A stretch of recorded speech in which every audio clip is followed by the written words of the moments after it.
కళ్ళు మూసుకోండి. ఓ నీట్గా తినండి. ఓ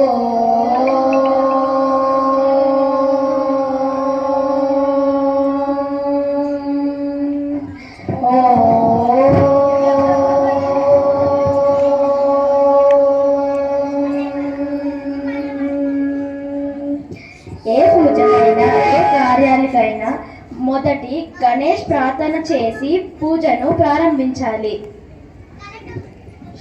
శుక్లాంబరధరం విష్ణు శశివర్ణం చతుర్భుజం ప్రసన్నవదనం ధ్యాయేత్ సర్వ విఘ్నోపశాంతయే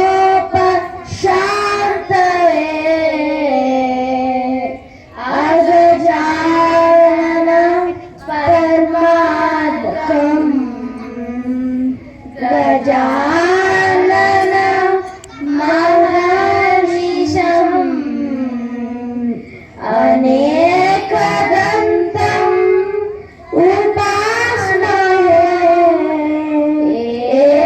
ఏకదంతం ఉపాస్మహే ఏకదంతం ఉపాస్మహే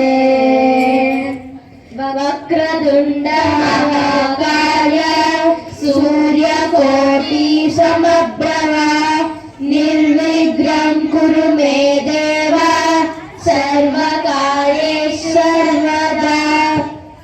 ఎప్పుడైనా ఏ విద్యానికైనా గురువును ప్రే చేసుకొని విద్యను ప్రారంభించాలి. ఇది ఈ గురువు శ్లోక. గురు బ్రహ్మ గురు విష్ణు గురుదేవో మహేశ్వరః గురు సాక్షాత్ పరబ్రహ్మ తస్మై శ్రీ గురవే నమః తస్మై శ్రీ గురవే నమః. మనము పెద్దలని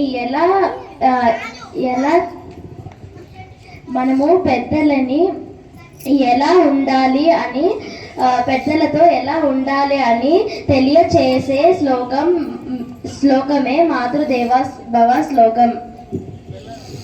మాతృదేవో భవ పితృదేవో భవ ఆచార్య దేవో భవ అతిథి దేవో భవ.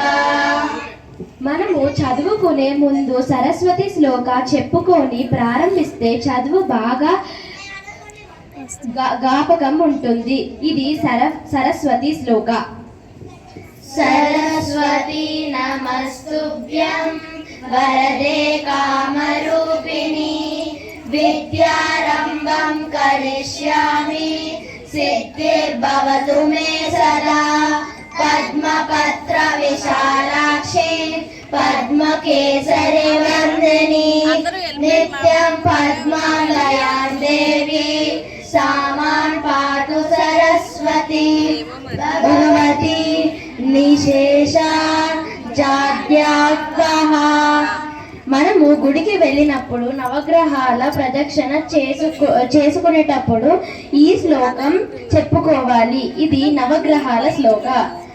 ఆదిత్యాయ చ సోమాయ చ మంగళాయ చ బుధాయ చ గురు శుక్ర శనిభ్యశ్చ రాహువే కేతవే నమః.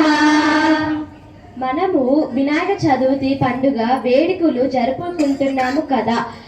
ఒక చిన్న గణేశ భజనం.